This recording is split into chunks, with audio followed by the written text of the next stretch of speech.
My name is Larry Laderman, and I'm the Master of Ceremonies for this event. Today, I'm pleased to welcome you all to the second in a series of global policy forums presented by the Center for International Governance Innovation, CIGI. And I'd like to recognize some guests here today. We have the High Commissioner of Pakistan, His Excellency Akbar Zeb. We have the Ambassador of Yemen, who has just returned from Yemen, Ambassador Khaled Baha, and the Ambassador of Korea, His Excellency Hee Young-cho, who is just beginning to celebrate the 50th anniversary of relations between Canada and Korea. There are other people here, diplomats from the embassies of Poland, Spain, and Azerbaijan, Italy as well. And there are some former colleagues and former ambassadors, Canadian former diplomats, who I've asked please to be polite with our guest speaker, especially Ambassador Paul Heinbecker, but I know they won't pay any attention to me. We have Chris Westall, who is our former ambassador to Russia, Ferry de Kerkhoff, who's our former ambassador to Egypt. I'm sure he will have some good questions. We have David Adam, who former ambassador to Ecuador and Panama, and Paul Duran, former ambassador to OAS, and perhaps I've forgotten someone, I hope not. But now we have some parliamentarians and representatives of the Department of Foreign Affairs and International Trade. But it is now my pleasure to introduce our panel. Our first panelist is Dr. Besma Momani, Associate Professor of Political Science at the University of Waterloo and Senior Fellow at the Center for International Governance Innovation, which we call CIGI. A specialist in the International Monetary Fund, she is also known for her work in the Middle East and has written extensively on economic liberalization in the Middle East and about USA, Middle East free trade initiatives, and economic integration of the Gulf Cooperation Council. Our second panelist is Ambassador Paul Heinbecker, formerly a Canadian career diplomat who was the Prime Minister's foreign policy advisor and subsequently Ambassador of Canada to Germany and Ambassador to the United Nations. He is currently associated with Laurier University and a distinguished fellow at CIGI. And our moderator, Campbell Clark, formerly with the Montreal Gazette and the Nationalist Post. His work recognized by 2 journalism awards. He is currently the foreign policy columnist with the Globe and Mail. Over to you, Campbell. The topic tonight is Syria, and we have seen a conflict that has killed 40,000 people, 500,000 people have fled, and it remains one of the most difficult to explain, difficult to describe conflicts in the world today. It is intractable. It is beset by internal conflicts, divisions, and external pressures. And if you're a journalist like me, it's comforting to have 2 experts who are much smarter than you to discuss this topic. So our 2 experts tonight are going to speak for about 10 or 15 minutes each. We'll have a little bit of a discussion here on the panel, and then I'm going to throw it open for questions from the floor. We'll have a conversation amongst all of us, and hopefully all will become clear. So we're going to start with Besma Momani. Besma? Well, thank you so much for everyone for attending, and I hope to add clarity. As I said, it's a very complicated problem. We're going to take the role of, I'll start with the inside, and Paul will sort of go from, we'll take an inside-out perspective. So I wanted to just give you a little update. I think that if you have been following the news, you may have started to get confused, and it is a confusing situation. So just to give you sort of an inside update on what's happening on the ground. As you know, the northern part of the country is the one that's most contested at the moment, particularly around the city of Aleppo. This is the largest, most populated city of Syria, in fact, although it is the second city. It is not the capital and continues to be, and was, I should say, the economic hub of Syria. Aleppo is still contested, particularly the city center. There are some areas where the rebels have taken control, but beyond the city, pretty much the rebels have taken all of the northern part of the country. This extends right to the west. All of the border crossings are in rebel hands.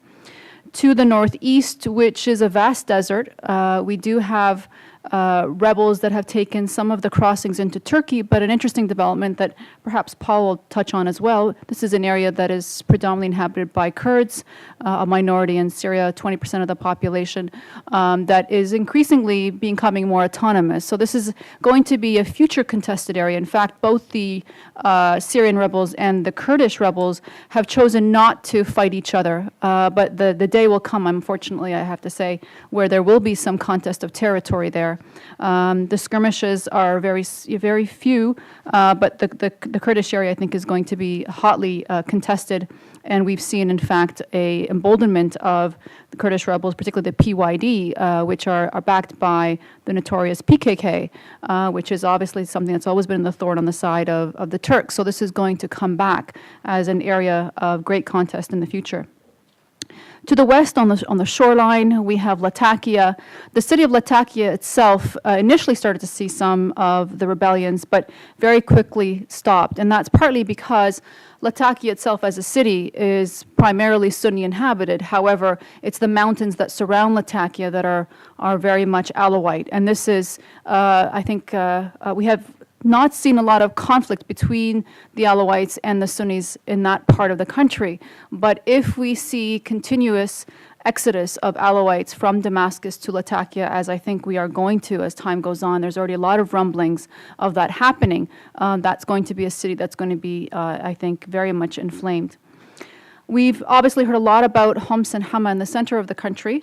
Those are two areas that are very mixed, almost Alawite, Shia, and Sunni all together, and that has meant they have been very hard sites of a lot of street battles. Unfortunately, communities versus communities, a lot of ethnic cleansing on all sides is happening, where every side is pushing, if you will, ethnic cleansing like we saw in Baghdad, unfortunately, where communities of Sunnis are forced into other areas where there's more population of Sunnis and Christians as well, and Alawites. And unfortunately, some of the most notorious and terrible crimes against humanity are happening on all sides. Really, the blame is quite all around. To the south in Damascus, Damascus itself, there's been a lot of discussion, obviously, on when is Damascus going to fall. In fact, one of the things that I think as analysts we're all looking for is that so-called tipping point. When will Damascus fall to the rebels? You know, at the moment, Damascus really is torn between its suburbs and its center. The center is held by the government. The suburbs are held by the rebels. Inside the center, the government has made a concerted effort to really put up a lot of roadblocks and try and make, I think, almost to pretend as though nothing is happening in the center, to give the center residents a semblance of normality, as hard as that is. But they have really concentrated all their effort on trying to keep the capital in the hands of pro-government forces in order to claim at least that they have the legitimacy of being in control of the country.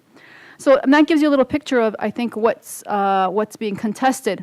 If there's confusion, there should be, and that's because the country is not clearly in anyone's hands. There is a lot of lawlessness. In fact, that's one of the things that people are facing in this. It's not just about rebels and government forces. It's also about thugs, criminals, taking advantage of the lawlessness and anarchy in the situation, and people feel extremely unsafe. The situation in the country is dire. A lot of hunger, a lot of supplies are not coming in. Obviously, distribution channels aren't there. Electricity, water, all of these are cut off, even in the center of both Aleppo and Damascus, where, again, the government is trying to pretend as though nothing is happening. It is very much difficult for all citizens. As noted, there are now 500,000 refugees. We hear about that number a lot, and they deserve to be mentioned. However, we also have 2 million internally displaced people. That's a figure we don't hear very often. And that is literally the people that are shunned from their homes if they belong to the wrong sectarian stripe, and obviously finding areas or communities that are sympathetic to their particular community groups is what we see today. A lot of people ask, and I think that it's a fair question, why is this taking so long? And that's because the truth of the matter is Assad still has support. I think it would be very wishful thinking if you were to say that it is completely a country that wants to see his demise. He has a hardcore set of supporters. Some of that, I think that if you were to really analyze this historically in the past 2 years, it's a rural-urban problem. The rural areas rise against the urban. The rurals have faced 3 years of drought. It's an economic crisis. It's not a coincidence that this did not happen in a so-called public square like you would find in Egypt, which was an urban uprising. This was really a rural uprising in places like Daraa, villages that really have become feeling that they are disenchanted with the promises of the Assad regime, which haven't delivered, and yet the cities look very glamorous and lovely, and as anyone who's visited Damascus or Aleppo knows, has all the semblances of this modern cosmopolitan city that could be anywhere in the world. It could be Dubai, it could be New York, but yet many of the ruralites did not feel the prosperity that much of the city did. So there was a rural-urban problem. And the Assad regime was very careful and smart to very much craft this in a narrative that has stuck. And unfortunately, it's stuck because it resonates in many communities, which is this is a foreign-inspired intervention. It's crazy, but it's a line that unfortunately is swallowed by a lot of people, that this is part of the Western effort. The entire uprising, the entire Arab Spring for that matter, is an uprising that has been crafted by Washington, add in the usual suspects. In this case now it's gotten even wider. It used to be just the Israelis, but now we've included in that, concocted in there, the Turks, the Saudis, the Qataris, you name it. And these foreign forces are trying to overthrow a rejectionist state, a rebellious state, a thorn in their side, a rogue state, and this is really part of a design to craft the new Middle East, just like they did in Iraq. So it's a line that I know seems ridiculous for us, but unfortunately it resonates. And it resonates in a country where some of this fits sectarian narratives. There is a 20% of the country that are minorities. In other words, they're non-Muslim, non-Sunni. So we have in that both Alawites, Christians, Druze, who increasingly believe the line that the Assad has given them, which is these are Islamist rebels. I know, again, it doesn't make sense, but unfortunately this is the equation that's given to them. Islamist rebels are being supported and funded and backed by Western powers to overthrow a secular government, because they want to have a Islamist government in place. And we are the defenders of your future in this country, is what the Assad regime says. So this sectarian line intertwined with this foreign narrative is one that's unfortunately believed. And we don't have true numbers on this in terms of really polling and finding out. I think it's fair to say there's still about 30 to 40% of the country that supports him. That is not a small number. And that, I think, for anybody who wants to try and find a parallel with Libya, I would caution and say it's not Libya, because in Libya you could find 5% who supported Gaddafi, maybe even less. This is a very complex situation where he still does have supporters. Now, on the ground, Assad is increasingly seeing that support wither away, partly because he has changed tactics recently into using more aerial assaults, and no longer can he stand by the line that it is foreign snipers that are always on the rooftop. I mean, I heard this line from a lot of people, unfortunately, supporters of the government, who often said that it was always an Afghani or blaming Pakistani, Libyans, all the rest from rooftops who are really after trying to kill the people to instigate anti-Assad sentiment. Now people are seeing that it's aerial bombardment, and they know that those planes that are in their airspace are actually Syrian planes. And this has been a change in tactic of the Syrian government. That says a lot of things to us in terms of analyzing the situation. Assad no longer trusts his own army. There is a reason why he's using aerial bombardment. It comes obviously with a lot of costs in terms of not only infrastructure damage, but obviously loss of life, and he's well aware of that. But clearly it's a cost he's willing to pay because he cannot trust his frontline soldiers to go into an area. The defections are much too high. On the rebel side of things, going over just what we see happening on the ground, the Free Syrian Army is a franchise. And I say that being generous because I think there's been a lot of pressure on the FSA to try and get some sort of central command structure. Well, rebellions tend to have these kinds of, if you will, guerrilla groupings that are franchise-like, and they work effectively because there is no command structure. In this situation, it's obviously allowed for a lot of or seedy characters or people we don't want to see, and that's including Islamist jihadists that have come in through, mostly through Turkey, but through Iraq as well, bringing an ideology that now is very much cloaked in sectarian lines, making the Alawites and even the Shias as parts of what is categorized as an infidel community, and this is really unfortunate, and we're seeing this penetration continue. We don't have good numbers on Islamists. I mean, there is, initially we thought there were about 1,000 to 2,000 fighters. There's been numbers thrown around that there's 9%. The truth of the matter is we don't know. And most of the Syrian opposition, frankly, doesn't care. To them, they just want this regime overthrown. And if it means it's coming by virtue of some of these Islamists, so be it. Most of the rebels in the opposition complain about one thing and one thing only, and that is since Assad has changed tactics from moving from the ground to aerial assaults, it means we need the kinds of weapons that can fight the aerial machinery, and that means surface-to-air missiles. Now, that's the big, I think, cachet that many of the rebels want to see, and that's the real, I think, a game changer for many of the Western countries who don't want to put SAMs in the hands of many of these rebels for fear of that very blowback scenario where it eventually makes its way into Islamist radicals' hands, or for that matter, into the hands of other unsavory characters who could bring down commercial planes, etc. And so there's a real risk there in the international community on that. Let's see how we're doing for time. Oh, well. Chemical weapons. Chemical weapons, there's a lot of discussion about that. I'm very cautious about endorsing this line. It's clearly something that raises a lot of eyebrows for many because it's too reminiscent of Iraq. We started off hearing that it was a red line by Obama 2-3 months ago. Then we heard there may be movements, and then slowly that creeped into the conversation about mixing, which are really two different kinds of things. Mixing chemical weapons and potentially moving chemical weapons are two different things, but they're sort of melded in the media, and that's kind of problematic. The reality is, though, we do know that it's quite dispersed.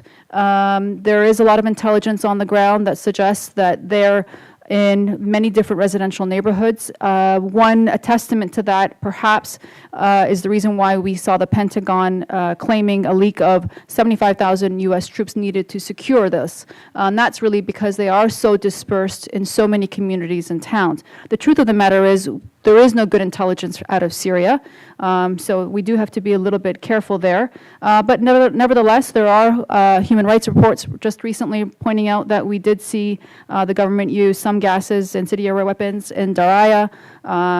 Clearly, there is some rumbling today about the Assad regime using Scud missiles. So there is a lot, I think, at play.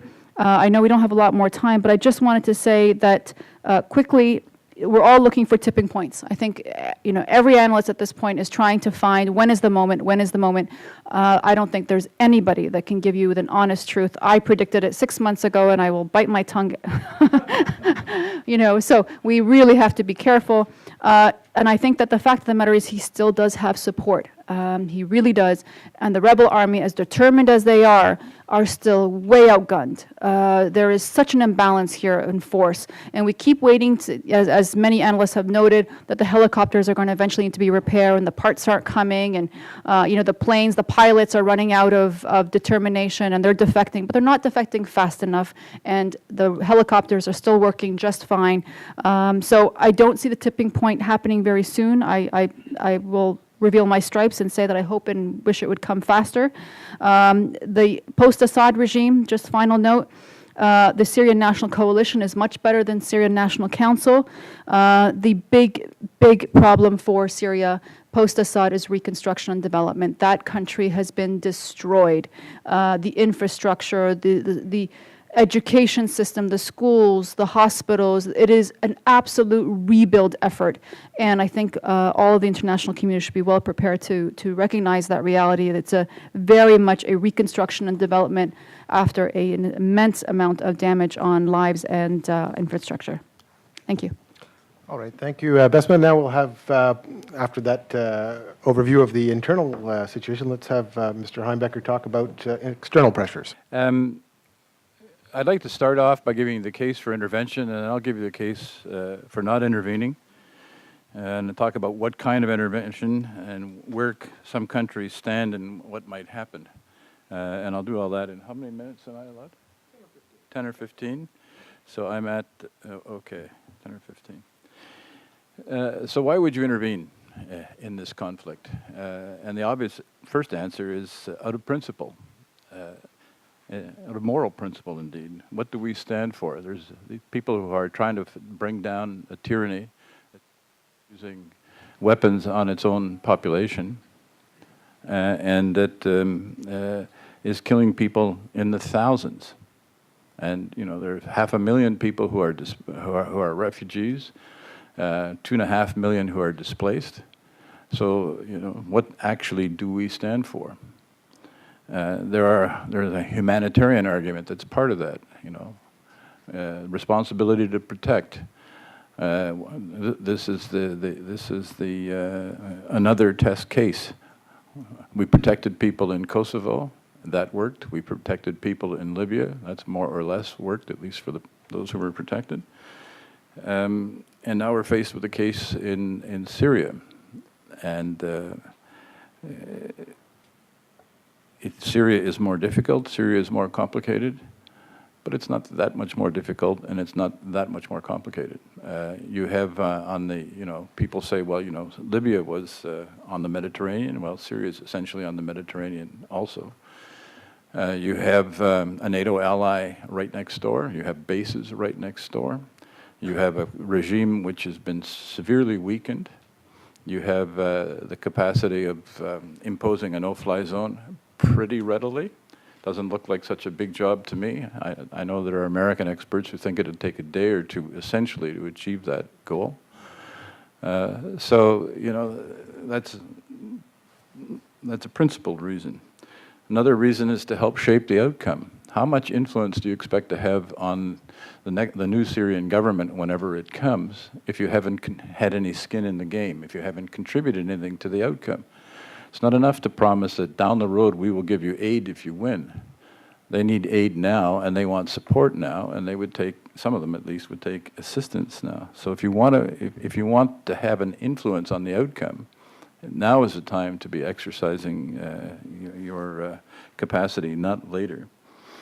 Chemical weapons, Besma was talking about chemical weapons, securing chemical weapons. That may yet turn out to be a reason for intervention. It would actually be slightly embarrassing and maybe possibly immoral not to intervene to save the Syrian population, but to intervene to stop chemical weapons from getting loose so that they could threaten some other populations elsewhere. What about preserving American primacy? The Americans have lost a lot of prestige in the Middle East, in Iraq, for example. The reaction to the Arab Spring has been intermittent and not particularly consistent. This would be an opportunity to reassert American preeminence. To keep the jihadis from prevailing is another reason you might intervene. Intervene on the side of the people and together with the people who are more likely to share your values when this is over than the jihadis are. You could intervene partly to isolate Iran. This would put Iran back into a box, basically. If the Syrians are no longer willing to cooperate or able to cooperate with them, it isolates Hezbollah in southern Lebanon, and it makes life a lot more difficult, I think, at least for Iran. Others might disagree. You might do it partly to frustrate Russia. I think that's not a big enough reason, but it would probably be part of the, it would likely be one of the consequences. The Russians would find that they have no influence left virtually in the Middle East if there were an intervention, and if the Russians were not able to do anything about it. They would be the ones who looked like they had lost prestige and lost the position. And finally, there's the case for assisting Israel.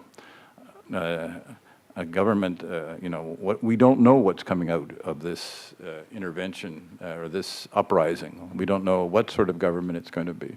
You might want to intervene to make sure it's going to be one that can live with its neighbors. That might have a certain appeal in Turkey as well. The case against starts with the fact that it's not legal. We've all 100 countries, not including Canada for reasons I'm not sure about, but we have not recognized the Syrian coalition. Was recognized in the last couple of days in Morocco by 114 countries, including the U.S. But they don't control the whole territory of Syria. So there's obviously a civil war going on. So how much legal standing does this coalition actually have, even if we recognize them? Because one of the secrets of recognizing them is if we all agree that these are the representatives of the Syrian people, then we're in a position where if they issue a call for help, we're in a legal position, in principle, to assist. We don't have to go through the Security Council in those circumstances. They have the right to be assisted in their own self-defense. Collateral damage. An intervention would cause an enormous amount of, or probably would cause an enormous amount of collateral damage. It might even cause you to blow up some chemical weapons that you would rather, that not do, with consequences for the local population.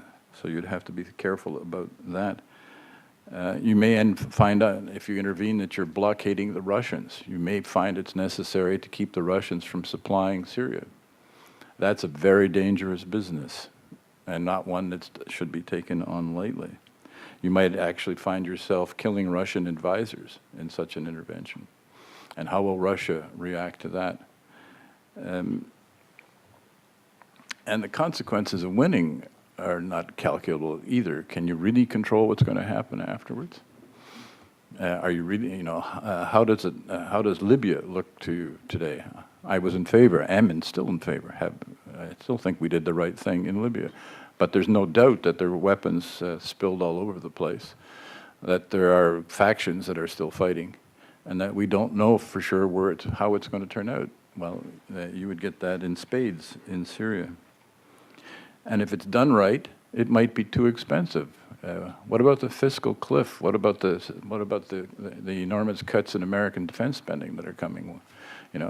If you really intervene, if you put 75,000 troops on the ground as maybe necessary to protect chemical weapons, that's going to cost a great deal of money, and it's not going to be the European Union is essentially not in a position to be of a great deal of help.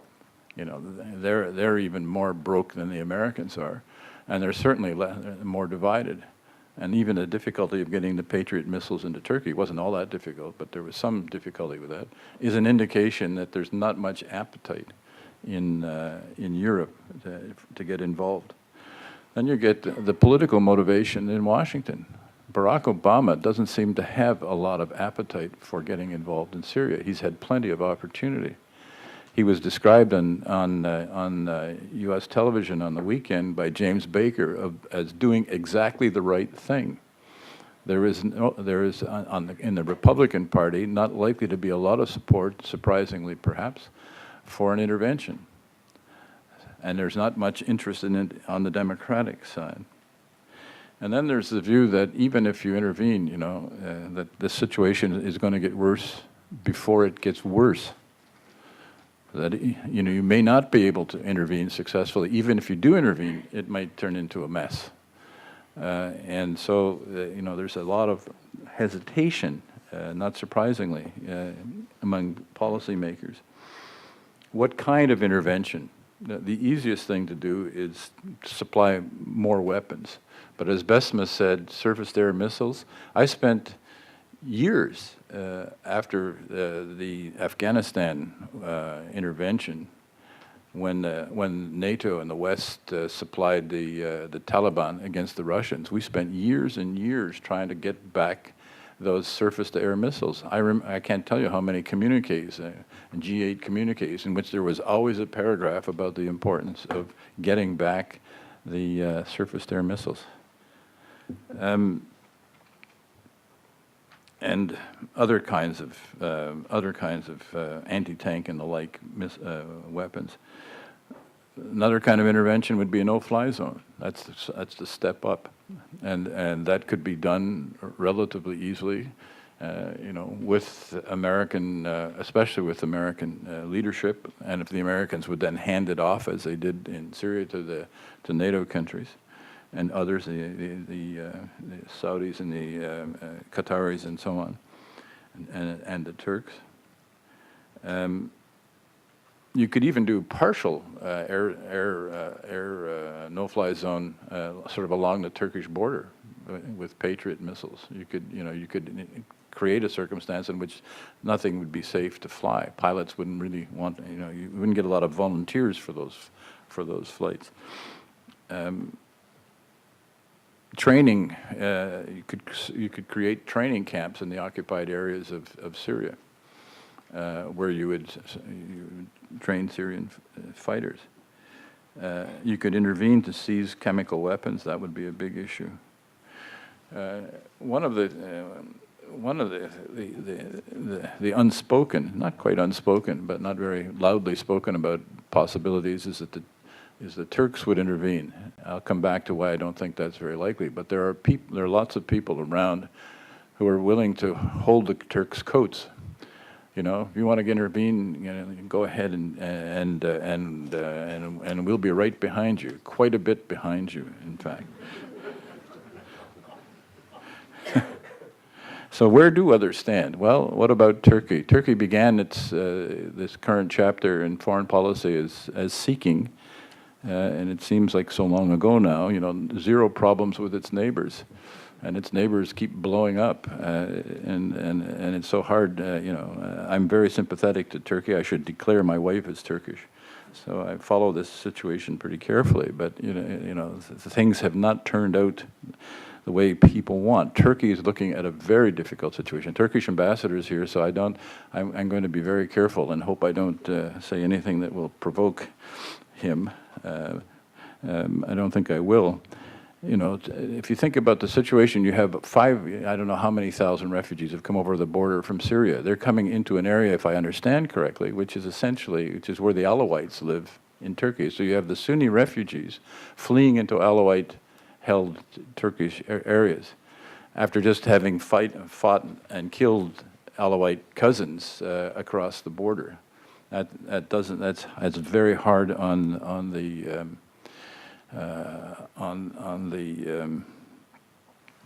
stability in that part of Turkey. You have the worry about a Kurdish spring. One of the things that you're seeing form along the Syrian border is our Kurdish enclaves. And as Besma was saying, to some extent, or maybe completely, I don't know, the Kurds and the Turks, or Kurds and the Syrians are not fighting each other. But you're beginning to see a kind of Kurdish crescent forming, starting somewhere in Iran, running through northern Iraq, and along Syria, almost to the Mediterranean. On the other side of that border in Turkey is a Kurdish population. It's not the whole Kurdish population, but there are Kurds there. And the population in Turkey of Kurds is about, if I have the number correctly, it's about. I have actually the actual number. It's about somewhere between 16 and 22% of the population is Kurdish. A lot of those people are living all over Turkey. So if you got into a situation of terrorism, it's an enormously difficult problem for the Turks. The Turks would really, they were very, I think, happy developing a relationship with northern Iraq, with the Kurds in northern Iraq. The most investment in northern Iraq is from Turkey. This was a very sound economic relationship that produced a lot of benefit for both sides. And now that's in jeopardy. Syria, a major market for Turkey, is basically out of business. And every time there's a conflict in the Middle East, the country that seems to lose the most, financially at least, is Turkey. During the first Gulf War, the Turks were the major losers. It was a major market. During the second Gulf War, and again, through sanctions and otherwise, the Turks were big losers. And now we have another war, and it's another Turkish market that's going down the drain. So there's, it's very difficult. There's also the strategic relationship with the United States to think about. This is a very tricky one to manage. And the political relationship with the United States, where the Turkish government is criticized by some for being too close to the United States and criticized by others for having not been cooperative enough. One of the things the Turks did was to allow the building of a radar facility that's part of an essentially anti-Iranian missile system.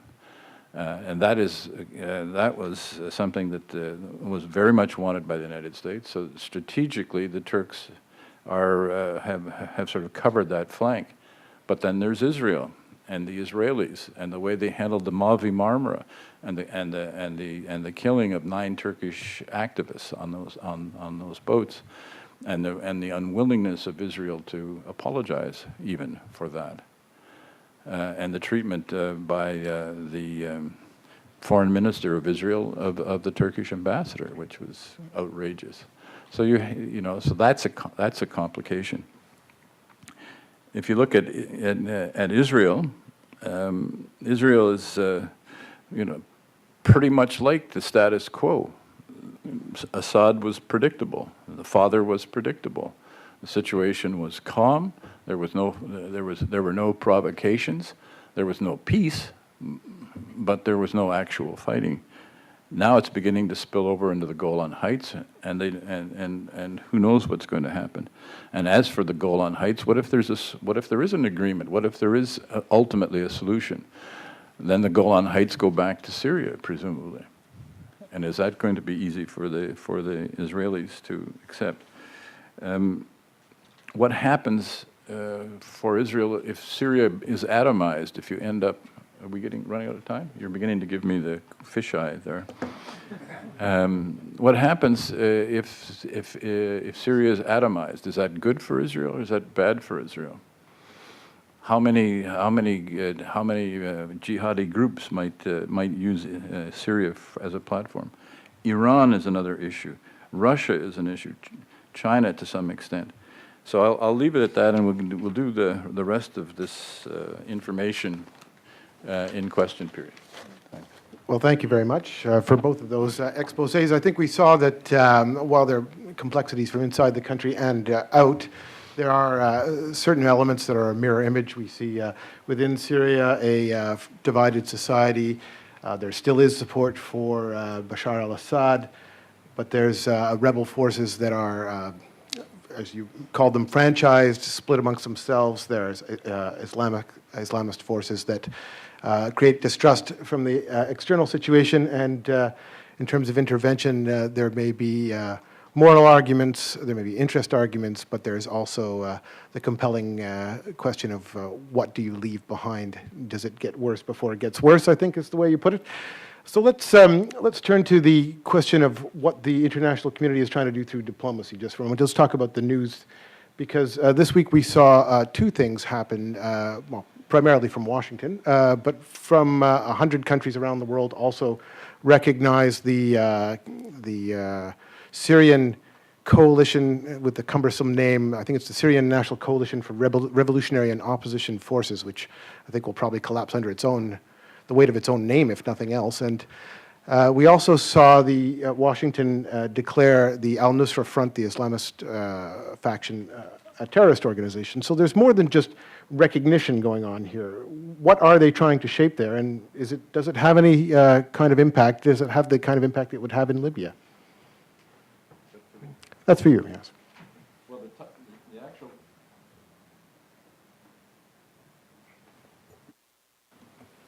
the actual title of the organization is the National Coalition of Syrian Revolutionary and Opposition Forces.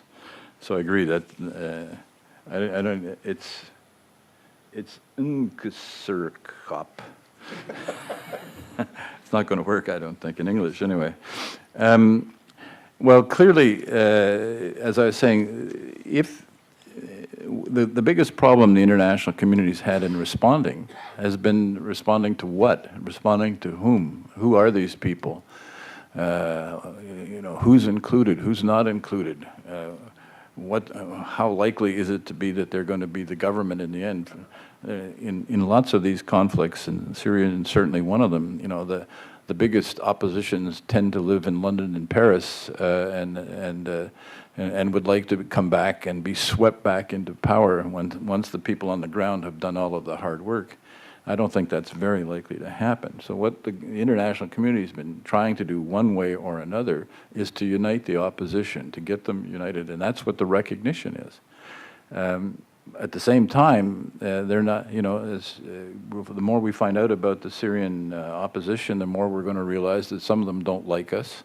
Some of them don't like the Israelis, and many of them are really not very interested in what we think, except that they would like us to sort of help them with some weapons and to help them intervene. So there's what's happening is you're trying to unite, you're trying to get a group you can deal with, that you can work with, and then, as I said, it is conceivable, if enough people recognize them and if they control enough of the territory, that you could begin to take the legal view that you're entitled to help them however you want without a Security Council resolution, because they have the right to request assistance. That's why you said you thought that the coalition was better than the council, so Yeah. you want to step in here?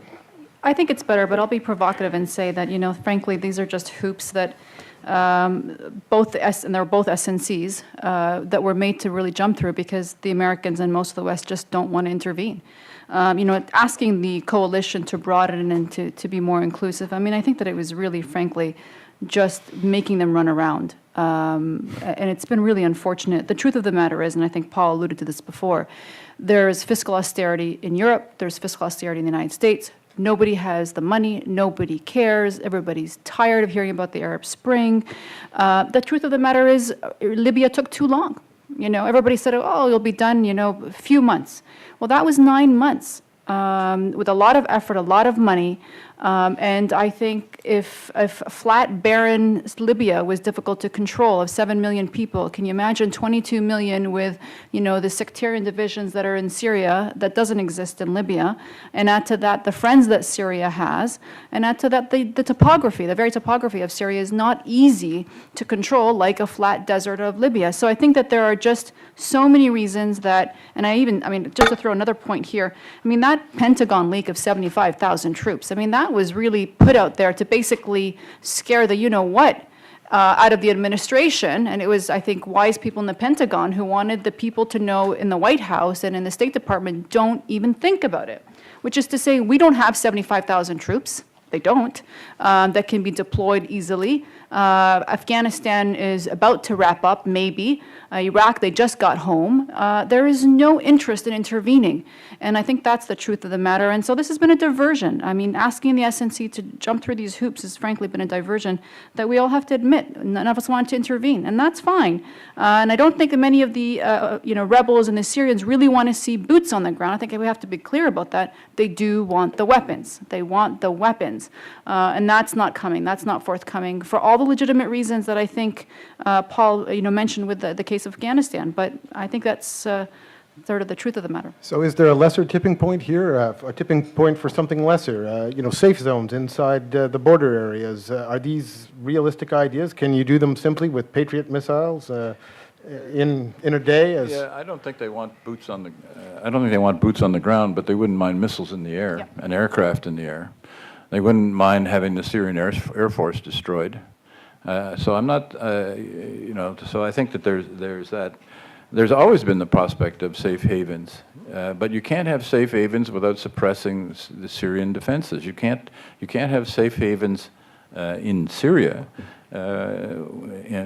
unless you're going to defend them. We've had that at the UN, at places called Srebrenica, where you had safe haven and you didn't defend it, and the consequences were 7,000 people executed. So you really have to be. It is a military act, and it's a significant one. But I believe actually it's an achievable one if you thought that was what you needed to be doing. let's take a few questions from the floor if people want to join in the conversation here. I'd like to invite you to come to the microphone here. If there's anyone that would like to test our experts here are on the panel with a couple of questions. And if not, Mr. Cohen, it seems to me that one of the possible tipping points may be the Syrian Army. Now, clearly, the hierarchy of the Syrian Army is dominated by probably very close followers and supporters of Assad. But is there a point at which the Syrian Army would like to cut its losses, even those people who are closest to Assad, and actually just get rid of him? And that would really be something that would be done much more cleanly than the kind of scenarios that we're talking about now. Yeah. Actually, I'd like to flip it for you, because I think that Assad may want to cut his losses and bail, but the Syrian army won't let him. In other words, the top generals, the top brass of the Syrian army do not want to see Assad leave. That is their death penalty or sentence. And we are going to see where I think there will be a point when Assad has a flight ready for him to take him, whether it's Ecuador, Venezuela, or Russia, or Belarus, and we can throw all the rumors around. But his generals won't let him get on the plane. So I think it's too late for that.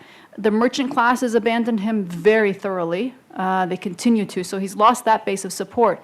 But the army is sticking by him, particularly that top brass. I mean, this is an army that I think for so many years ensured internal, it's a family. I mean, it's a mafia, to be very frank. It's a mafia that has ensured that there is vested interest, intermarriages, the kind of family ties in that upper clan of the brass to ensure that there's no defections. The lower levels, we see tons of defections, obviously, because they're conscripts. But once you get to the higher level, we don't see the kind of defections, and I'm afraid we're not going to until the very end. I don't expect defections at all from the top brass. I think they'd rather deliver him well and alive, because that's really their only ticket to survival. all right, please. I'd like to address that too. One of the things that the world has learned from the Iraq experience is that you don't disband the army once you think you've won. That's what happened in Iraq. It produced years and years of continuing fighting and terrorism and insurgency and so on.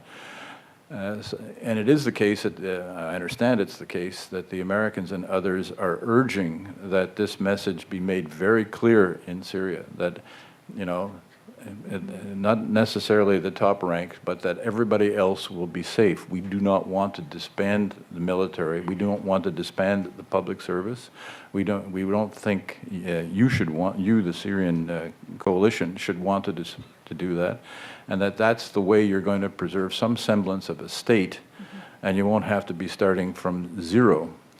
So I don't know whether Assad's generals have that kind of control over, maybe over him, but maybe they don't have that kind of control over the people they're commanding.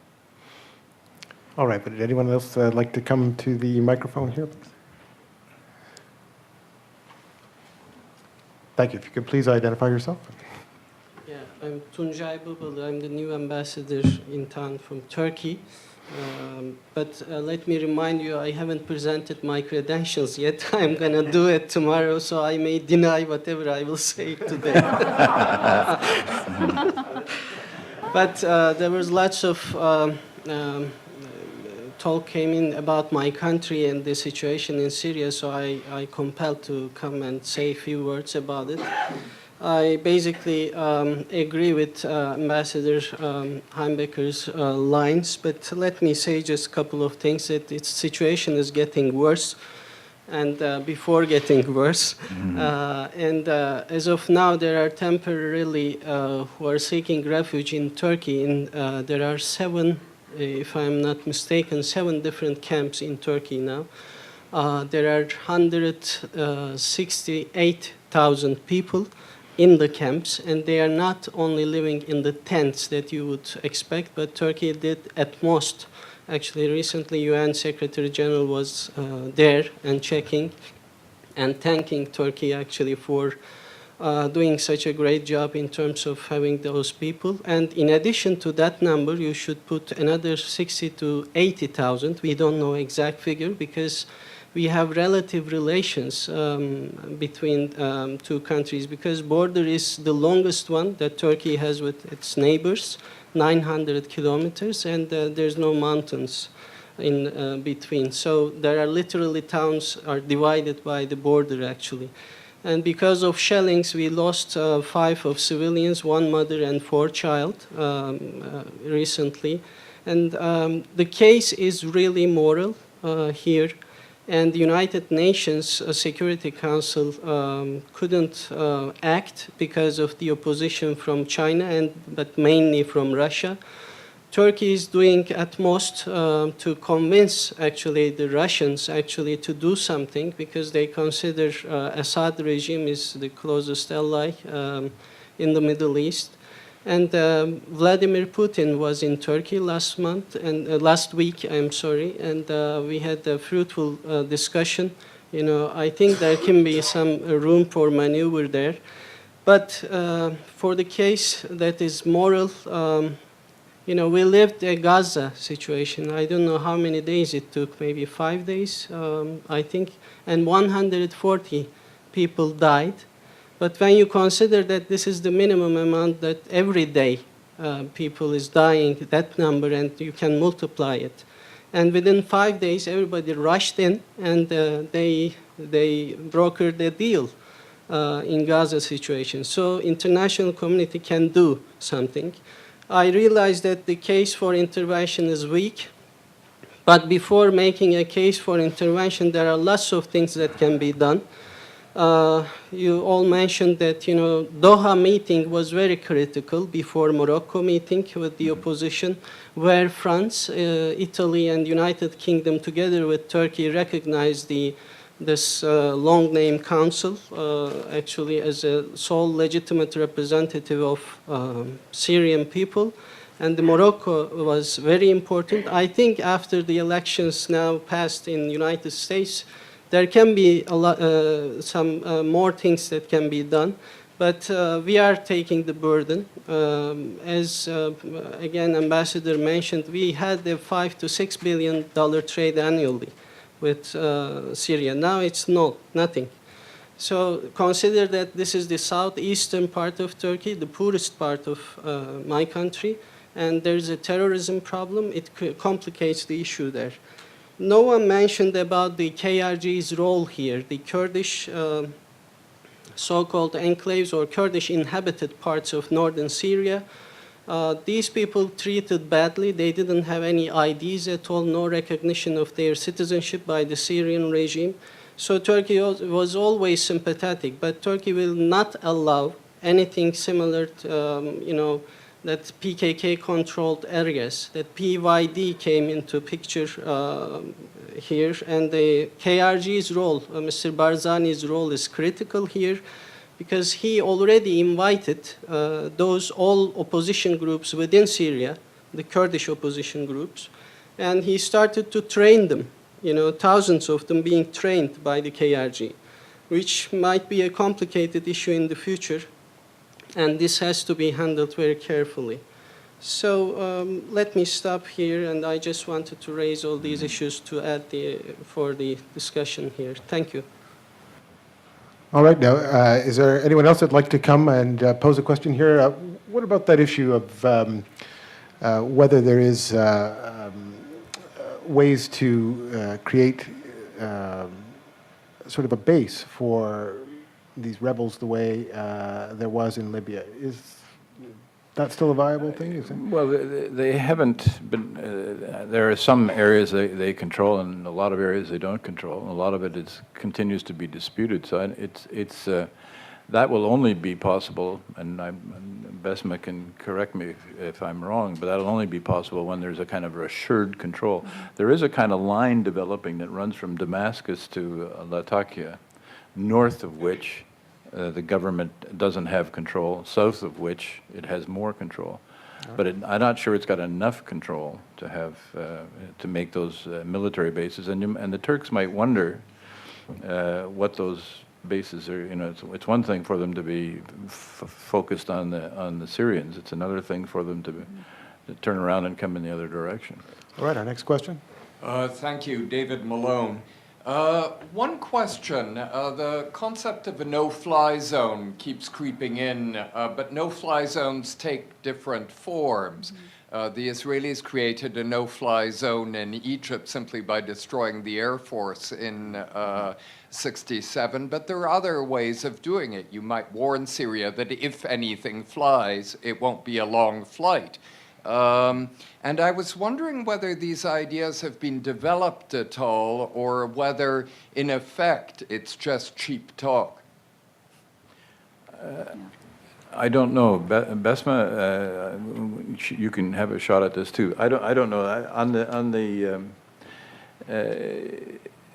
It's true that there's more than one kind of no-fly zone, but I don't think you can get it by declaring it. Mm-hmm. I think, you know, you have to shoot planes down. And when you start shooting planes down, then you get pilots making their own decisions about whether it's a no-fly zone or not. And as was the case in Iraq, they flew into Iran to escape. So I think it's an area where more could be done relatively easily. The other thing that strikes me is, you know, when the United States is being criticized all over the place for its reliance on drones. Well, you could do, you know, I don't understand why drones wouldn't be usable in a Syrian conflict, but I haven't heard of any of that so far. Yeah. I mean, just to add to that, a no-fly zone is a military operation. You do have to not only be able to thwart planes leaving, but you also have to have the capability to shoot down planes if they take off. Some have tried to link the fact that we do see Patriot missiles on their way to Turkey, now just recently approved. And there is calls for Patriot missiles along the Jordanian front. When you put those two together, the range of both the Patriot missiles from the south and the north, you almost cover all of Syria, I should say. So there is some who say this is the beginning. It's a building block. It's baby steps towards that argument. But it would still require boots on the ground. It would still require an ability to stop the Syrian planes from taking off. And frankly, I think the rebels are also very much concentrating on the airports at the moment because of that, because the greatest damage that is coming right now against the rebels is from the air. So that's why we're seeing this very important fight for the Damascus airport. We're seeing a very important fight in the middle of the country at another airport, an army airport. So there's definitely a lot of people who see the same rationale. But I think that there's also a coordination problem here. Nobody wants to be in charge, right? We see this, you know, just in even getting these Patriot missiles. I mean, I was amazed at how much squabbling there was with the, you know, you do it, no, you do it. You know, between the Germans, the Dutch, and the Americans. I mean, who was going to send theirs, right? Even getting those 600 American troops on the ground in southern Turkey to actually man and operate those Patriot missiles is very controversial. I'm sure that the Turkish ambassador can tell us, but there's been a lot of rumblings in the Turkish papers, you know, that they don't want to see American troops on the ground. And that's just the smallest contingency just to operate these Patriot missiles. So it's very complicated, but I do agree that that's obviously something that can be done, that should have been done a long time ago, and is necessary at the moment when much of the damage is being done by the skies. One of the things that in this talk today of the Scud missiles being used internally in Syria is that they're destroying air bases that they can't hold, that the regime can't hold, and they want to deny them to the opposition. That's another kind of no-fly zone. I have a question. Probably an agent provocateur. Maybe this civil war is a good one. Maybe it's a time to sort out things. We've seen civil wars over the last 300 years. We saw the English Civil War, the American Civil War, Russian Civil War, Spanish Civil War, Nigerian Civil War. Sometimes it's a good thing to have a clear-cut winner. I was reading Kofi Annan's autobiography, if you will, recently, and there was a discussion about Afghanistan, and Joschka Fischer, the foreign minister, said, actually, as a German, Second World War is a very good thing. We lost. And I'm often struck by there are so many patchwork pieces. And there's no clear-cut winner in a lot of these conflicts. And maybe once in a while we ought to say, let them sort it out. So let's have a response to that. A fight to the finish, winner take all, clear the lines and have a better tomorrow? You go ahead. I just hope the Syrian government isn't hearing you, because you'll be on air very quickly, because they're calling the Sykes-Picot 2. This is what they're calling the whole design. So you're really fitting into the Syrian narrative of what the Western design has on the Middle East. I'm afraid to say that, you know, being the humanist in me, 42,000 people, majority of which are children, 2 million displaced, it's simply not. And I would mourn them as well. I think that really is just too many lives lost for somebody's grand design. Yeah, but these are people. They're human beings with families. The United States is not over its civil war yet. This last election was a reflection of the divisions in the United States, essentially between the North and the South, and otherwise. So the idea that somehow you sort it out and it's clean and it's finished and it's forever, I'm not so sure that that's the case. And what it does, and I agree with Besma, what you can be sure of is you're going to kill a lot of people who, if they had a choice to make, wouldn't be in favor of sorting it out. Well, now that we've gone through that last note, I appreciate I think Larry Lederman's going to come up and give a vote of thanks to our panel. I would like to ask Fred Kuntz, the Vice President of Public Affairs of CIGI, to thank the panel. I am here to briefly say thank you, and I recognize that it's very bright in here. That's because we're televising or taping this for CPAC to televise in the future. But I'd also like you to go away with the thought that these CIGI Global Policy Forums do shed light on the issues. I think we've had a particularly brilliant discussion between Paul talking about the external influences and Besma, the internal influences within Syria, and some able stirring of the pot by Campbell Clark. I think that we've illuminated the issue very ably, and it was a bonus too to have the incoming ambassador from Turkey to give us his country's view of the situation. So thanks as well to the audience and the questioners. Thank you all for coming here tonight, and let's have another thank you to our panel.